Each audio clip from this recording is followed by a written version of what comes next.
Sí, doctora. Voy.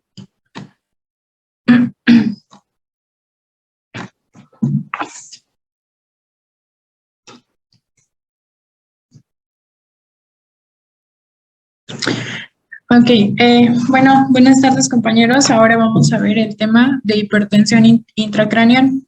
La siguiente, por favor.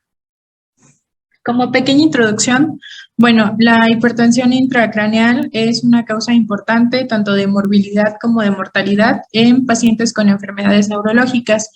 Y bueno, anteriormente se consideraba que el tratamiento para esta patología pues era solamente quirúrgico. Actualmente pues ya no es así. La siguiente, por favor. Como definición, bueno, la hipertensión intracraneal es el aumento de la presión intracraneana por encima de los rangos considerados como normales de acuerdo a la edad. Usualmente se considera hipertensión intracraneal cuando es por arriba o por encima de 20 milímetros de mercurio durante más de 5 minutos con signos y síntomas. La que sigue, por favor. Dentro de los factores de riesgo para la hipertensión intracraneal, bueno, lo vamos a dividir como en 3 categorías dependiendo de dónde se encuentre el problema, si es por un aumento del volumen cerebral, si es por un aumento del volumen sanguíneo o si es por un aumento del volumen del líquido cefalorraquídeo. Si es por un aumento del volumen cerebral, o sea, como tal del cerebro, bueno, pueden ser por procesos expansivos intracraneales, como son tumores del sistema nervioso central, colecciones subdurales, quistes aracnoideos, abscesos cerebrales, o por edema celular, como es una lesión axonal traumática, una lesión hipóxico-isquémica o edemas vasogénicos, como son infecciones del sistema nervioso central, infartos isquémicos, hematomas intracraneales, así como edema intersticial, como es la hidrocefalia.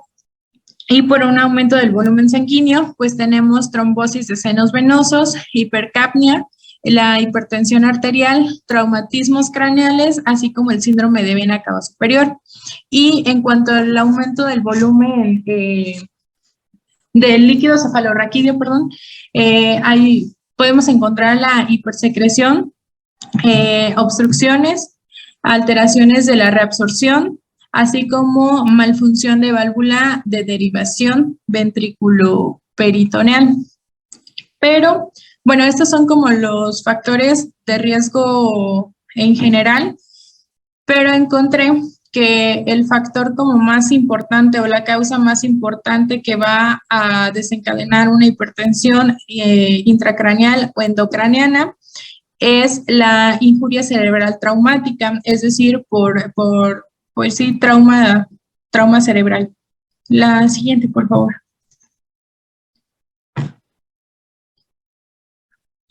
Bien, en cuanto a la fisiopatología, bueno, la presión intracraneal está mediada por la presión ejercida de principalmente 3 elementos del cráneo, que es el parénquima cerebral, que ocupa el 80% del espacio, el líquido cefalorraquídeo, que va a ocupar un 10%, y el volumen sanguíneo cerebral, que ocupa un 4%. Ahora, ¿qué pasa si alguno de estos componentes pues se altera? Bueno, hay una ley de Monroe-Kelly que dice lo siguiente: si el volumen de los componentes aumenta, ha de hacerlo a expensas de la disminución de alguno de los otros, ya que el volumen intracraneal ha de permanecer constante.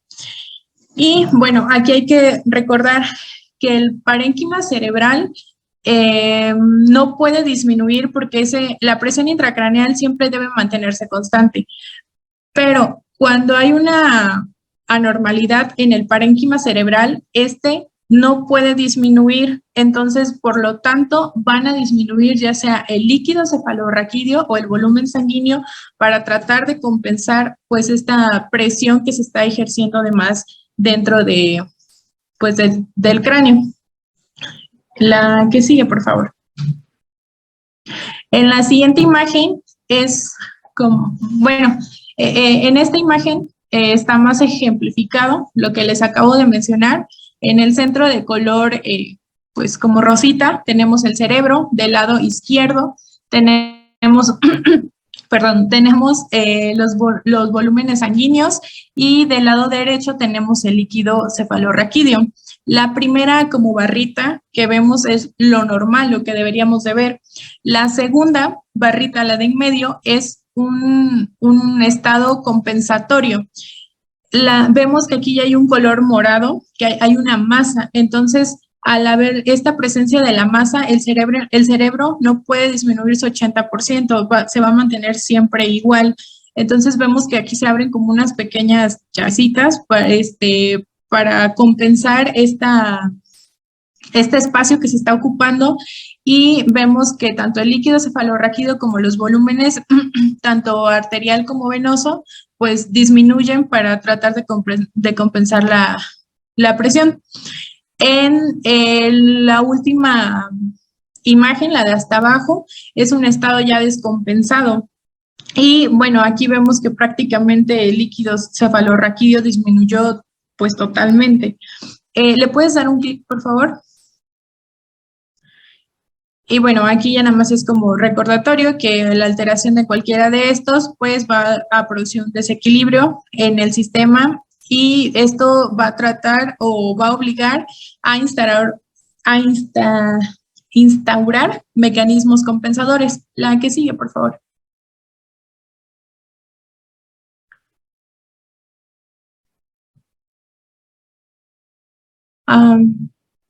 Doctora, una duda, ¿trae el valor normal en niños?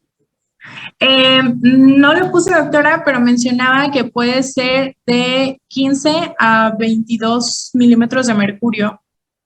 Bueno, vamos a dejarlo en 15, ¿no? 15 a 20, para que lo coloque en la primera diapositiva. Sí, doctora. Bueno, una disculpa y no quité ese cuadrito de la superior izquierda. Bueno, la hipertensión intracraneal va a tener unas fases de las que ya hablamos un poco ahorita.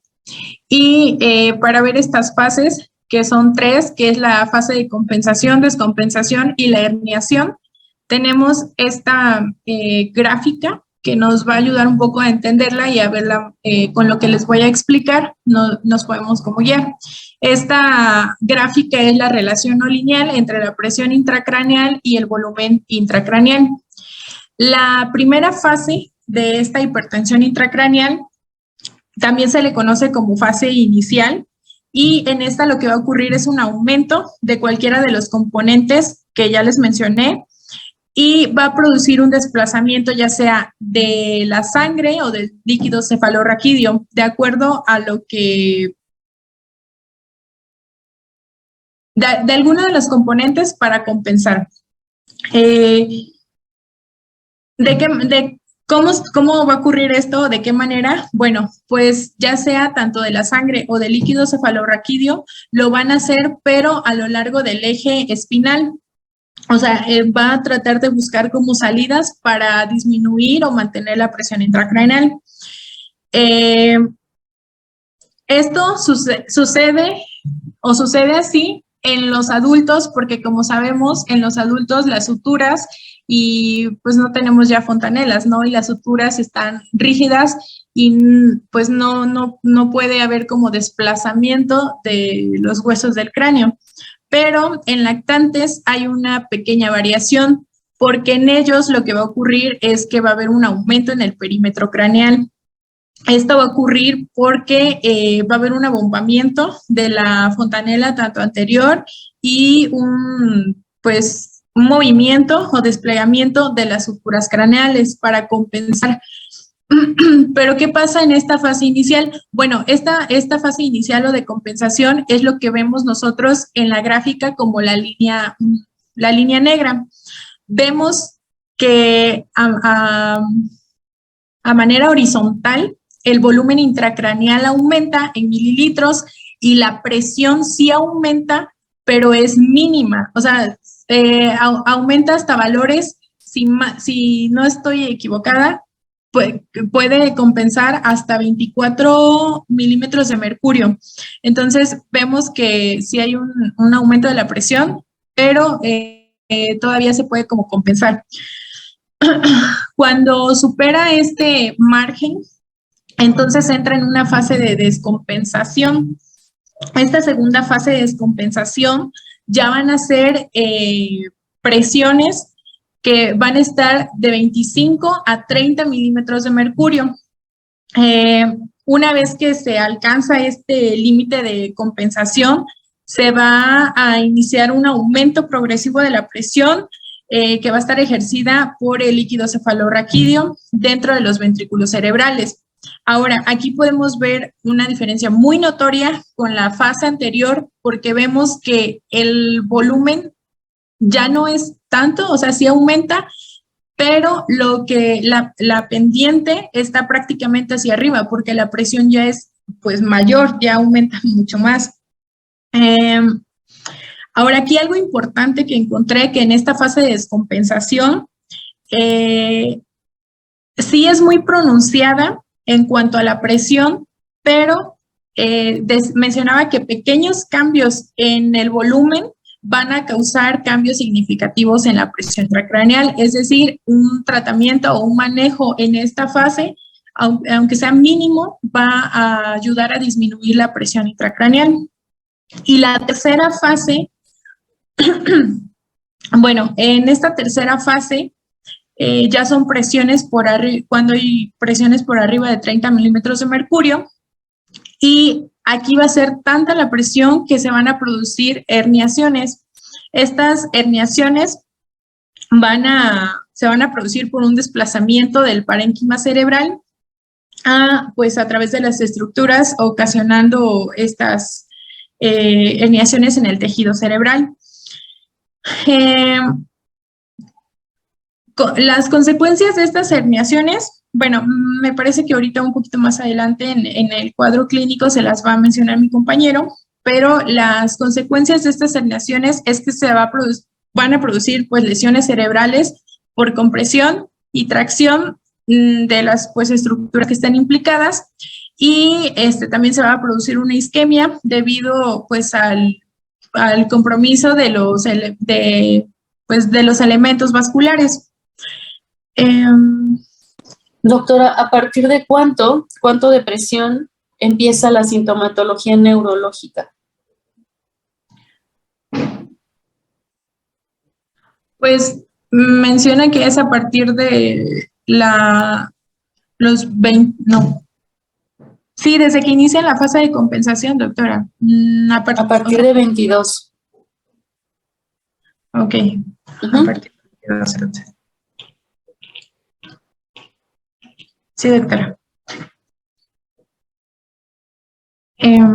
La que sigue, por favor.